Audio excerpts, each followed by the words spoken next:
প্রবল ঝড়ো হাওয়া সঙ্গে ভারী বৃষ্টি, ক্ষণে ক্ষণে গর্জন তুলে ফুঁসে উঠছে সমুদ্র। তীরে আছড়ে পড়ছে একের পর এক বিশাল ঢেউ। সমুদ্রের ফেনিল ঢেউ ভাসিয়ে নিচ্ছে পিচঢালা রাস্তা। এমন দৃশ্যের দেখা মিলছে নিউজিল্যান্ডের রাজধানী ওয়েলিংটনের আশপাশের সমুদ্র উপকূলে।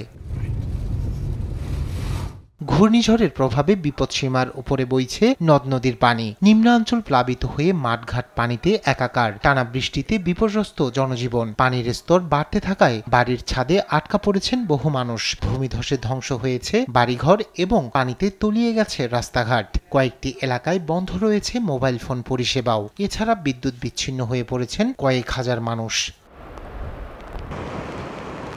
ঘূর্ণিঝড়ে ক্ষতিগ্রস্ত এলাকায় দুর্গতদের সামলাতে তৎপর জরুরি পরিষেবা প্রদানকারী প্রতিষ্ঠানগুলো। নিউজিল্যান্ডের রাজধানী ওয়েলিংটন এবং আশপাশের অঞ্চলে ১৫০ কিলোমিটার বেগে আঘাত করা শক্তিশালী ঘূর্ণিঝড়ের কারণে ২০১৯ সালের পর বন্যা সতর্কতায় জারি করা হয়েছে লাল সংকেত।